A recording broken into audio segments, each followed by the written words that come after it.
Well, hello everybody. Welcome to Language Teaching and Learning channel. My name is Santiago, and we've been talking about observations in the last couple of videos. Last week we talked about self-observation, and we also tied the observations to action research or classroom research, and they obviously come closely together because, and I'm sure you've noticed, right, there are many things that we do in class that when we observe ourselves and we analyze what we are doing, we usually come up with a different way of doing it, right? And an example of this, and I'm sure you've all done it, we have some specific presentations that are already prepared, about specific structures or expressions that students need to remember. And I'm sure it's happened to you, but every time, I use them, even though it takes a lot of time to prepare them in the beginning, you have a good plan and everything, then you get them all ready, and then you present them into the classroom to the students, and then you realize, oh, I should have done this, and you fix it.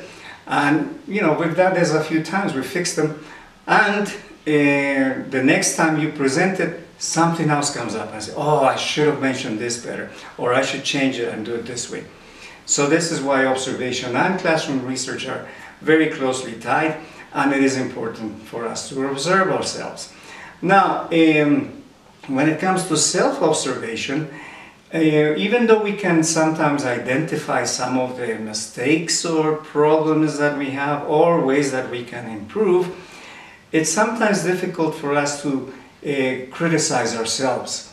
There are some things that we don't know or we cannot see, right? For example, we mentioned that sometimes we give students instructions to do something for homework, for example, for an assignment, and then when we get it back, everybody did it in a different way. And we're thinking, wait a minute, but I was very clear with the explanations. Why did everybody do it in a different way, not the way that I asked? It could be because we didn't explain it correctly. Okay? Now, if we watch the video or a recording, if we listen to a recording of what we said, we will probably not be able to identify that problem because we are, in our mind, we already know what we're talking about, we know what we want, so we think we're being very explicit about what we want. However, the message that is getting across could be different, and maybe that's why the students gave us something different to what we expected. So, besides self-observation, we also have peer observation, okay, in which we ask a peer to observe us, right? Could be a friend, could be a colleague. Now, in the case of language teaching, right, maybe you have a friend that you trust and you can ask him or her to attend your class, and now it's easier since we're doing it online.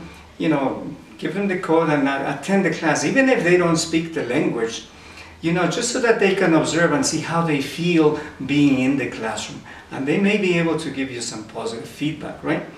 And of course, if we want to know how we are doing when it comes to teaching the language more specifically, like methodology, for example, then of course it would be a peer a colleague who would probably be the best option, but it doesn't have to be a colleague or a peer, it could be a friend.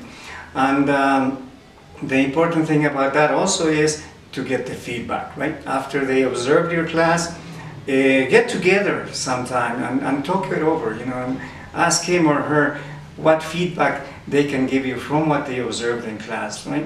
What things were you a little bit weak on, and what were your strengths, all right? And this will definitely help you, and you will see that you realize there are some things that you didn't really pay attention to, but when somebody else watches you, they say, oh, you did this. I say, oh, I didn't realize that, okay? Let me share an anecdote with you, an example. When I was coordinating a program once, I hired a teacher, and a good friend of mine, his name is Mike Bifano, and when he was when he started teaching in the institution there, of course I observed his class because it was my responsibility as coordinator to observe everybody's class. And one of the things that I observed is that, when we got together and I gave him the feedback, and I told him, okay, this is not really academic, but it's, the presence, like, and I said, because you are right-handed, you are always writing like this on the board, correct? And you ignore this side of the class, and you always make this side of the class participate, which is because you're right-handed, you see? So it would be important for you to try to pay attention to the other part of the class. And he said, I never realized that, so thank you for calling that to my attention. After a few years, I was assigned to a different post, different things to do. So I didn't have a lot of time, a lot of opportunities to teach. And I started working with teachers and teacher training, which I guess is considered teaching also. But I hadn't been observed the way we used to be observed when I was teaching. And by this time I had become the coordinator of that institution, actually.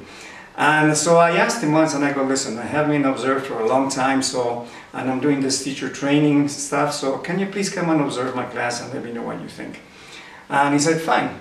So he joined my class, and then after, we got together later on to get the feedback and everything else, and guess what he told me? He said, hey Santi, do you remember when you observed my class like a few years ago? And I go, yeah, of course I remember. And he says, remember you told me that because I'm right-handed, I'm writing on the board, and I actually tend to ignore the people on this side and make only the people on this side participate? And I said, yeah, of course I remember. He said, you know what? You're doing exactly the same thing. And that moment it hit me, you see. It was easy for me to see what somebody else was doing. And even though I was at that time, recording my classes and everything, I hadn't been able to identify that problem. You see what I mean? So this is why. Self-observation is of course pretty good too. If we can be very criticize ourselves. But also peer observation because of things like this, right? There are things that we know that we can see other people, they're doing it maybe wrong and they could improve on it, but we don't see it when we're doing it. So this is why peer observation is also very important. I encourage you to start doing it. Ask a friend if they can come to your class and so on. And also, depending on the working environment, visit somebody else's class too, right? And you never know. And that's what's happened to me. That's a great thing about observing. I've learned a lot of different things from different teachers. Some of the things that I've shared with you, I've learned some from other teachers just from observing them. And once I got them together with them, we've gone over them, and we grow together. So I once again encourage you to self-observe and also get a peer to observe your classes in order to improve. Thank you very much for having joined me this week, and I look forward to seeing you next week. Take care.